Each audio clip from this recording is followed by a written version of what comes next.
Hello guys, magandang araw. Mangunguha tayo ng pako. Isasahog natin yung hipon na inilaw namin kagabi. Tara na. Tanghali na naman.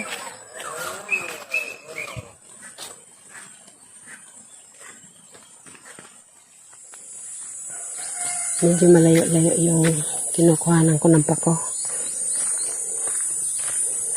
Pero talaga doon maraming pako.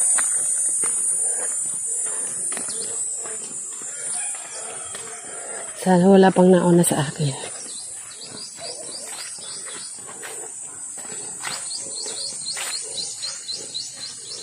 Ito na yan.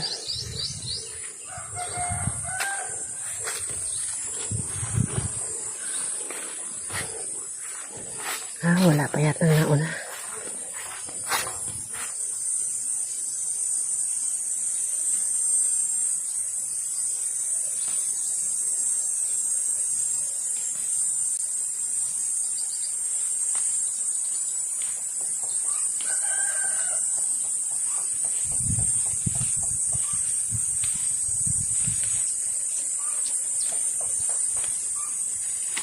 Dami.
Meron pa dito, ganda.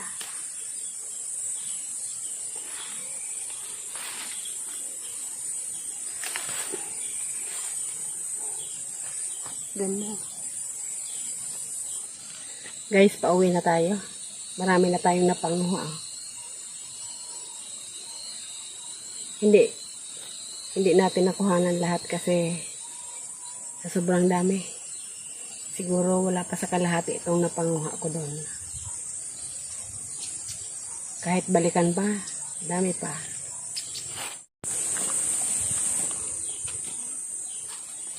Guys, may nakita pa akong magaganda dito. Sayang kung hindi natin kukunin to.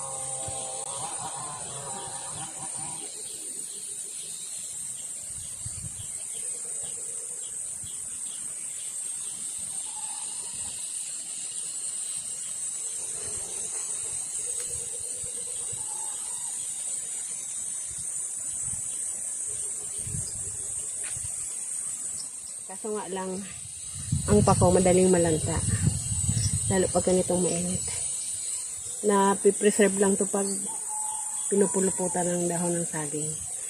Ganun ginagawa ko. Pinupuluputan ko ng dahon ng saging. Tapos nilalagay ko sa rep. Inaabot ng hanggang 3 araw. Parang fresh pa rin siya. Sila kambal, paborito din nila to eh. Minsan ginagawa nilang okay na pako. Masustansya din to eh. Pwede ring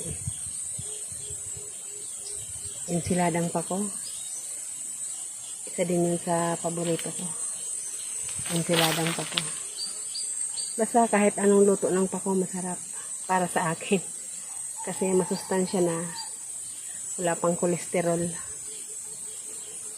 Pag ganitong nagkakaedad na, medyo nag-iingat na sa mga kinakain. Kaming mag-asawa, bihira na lang kami kumain ng karne. Kadalasan isda at gulay. Itong pako, lagi akong nangunguha nito, dinadala ko doon sa tindahan. Dahil yung dalawa, kumakain din ito. Ito na guys. Gagataan natin to na may hipon. Balik na tayo sa kubo. Balik na tayo guys sa kubo. Ayun, marami pa sana dyan. Kaso marami na rin to. Ingatan lang guys ang pangunguha ng pako kasi sa damuhan yan eh. Kadalasang tumutubo ang pako sa mga gilid ng ilog, sa nyugan. Minsan nga, pag nanguha ka ng pako sa nyugan, pag uwi mo, may dala ka na rin ng panggata. Ingat lang sa pangunguha ng pako kasi madamo. Pwedeng may ahas. Pero sa awa ng Diyos, sa tagal ko na rin nangunguha ng pako. Wala pa akong nasa lubong na ahas. Yun ang minsan kinatakutan ko rin. Pero hindi naman. Wala naman yata. Init na. Si Barong Ando nagdidilig ng pakwan. Silipin natin. Nilalagyan niya ng palilim yung ibang pakwan. Mamaya,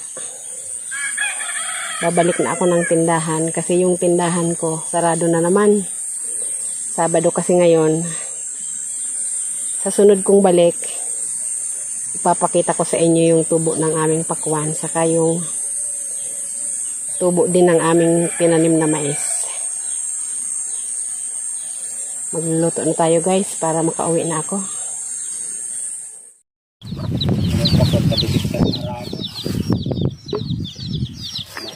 Magluluto na tayo. Hindi pala. Maghihimay muna tayo nito.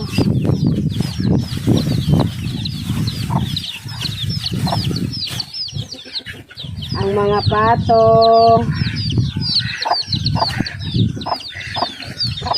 Gutom na.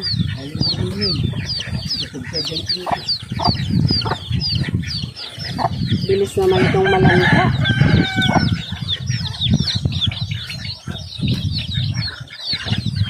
Basog pa pala. Bukod ka po. Ayan, granay ka na naman. Ay, sarap daw ka ang sibangat.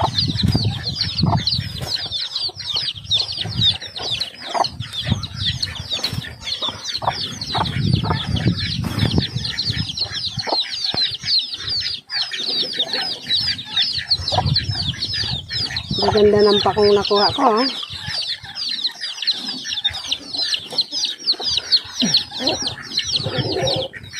Suwatan doon mama pagbalik mo, pakidara mo tabi.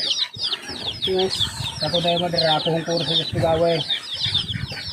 Amaya may ka mag-bigay nga nang makuha ako gusto gawin. Pag-diplom.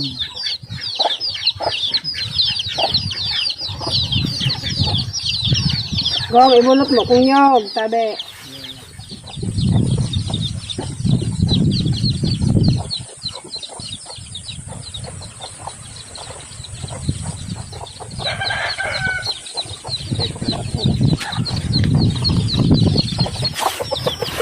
So, hindi kayo kumakain ito.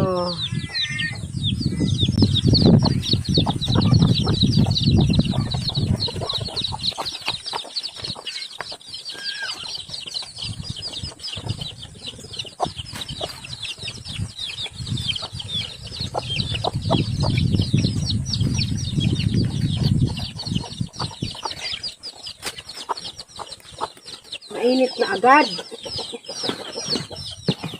May nagsugok ng manok. Saan? Manok ang siminalida. Saan? Ha? Isang sampato. Ay, sunahiling ko ang igligom na pigkapahali ay ning naghihingum na pato. Isang kulas na. Ang dakula ang pati sugok. Dakula sugok. Sumakulit ana manok, gayod. Ay, malamang.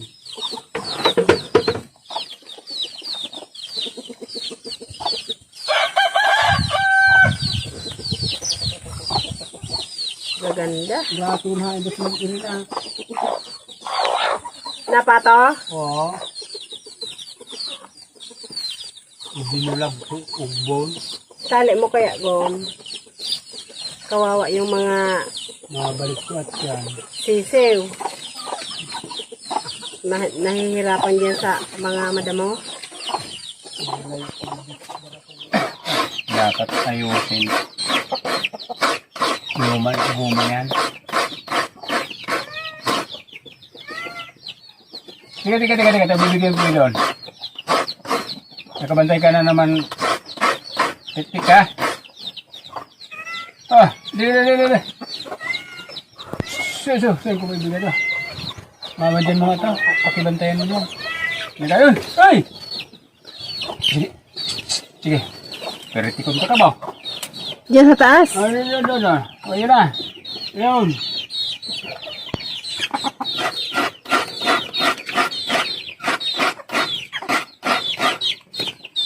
Ayaw nila ng usok.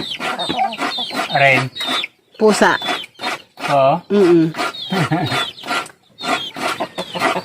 Tingnan nyo naman mga alaga namin, no? Mas marami pa sa amin. Bayan, dito na lahat gusto. May isa pa dyan sa tuktok, oh. Sa upuan, meron din. Meron dito.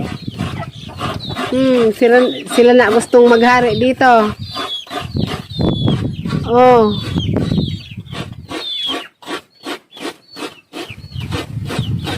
Si Nobita magaling na. Magaling na yan. Nagkagalis. Pero ngayon magaling na. Nag-recover na siya. Grabe itong mga manok ni Banong. Dapat gawan mo to ng sariling bahay. Parang tayo na gustong paalisin dito sa bahay natin, ha? Tingnan mo Hindi ko naman. na tapos yung ibang work. May work na naman panibago.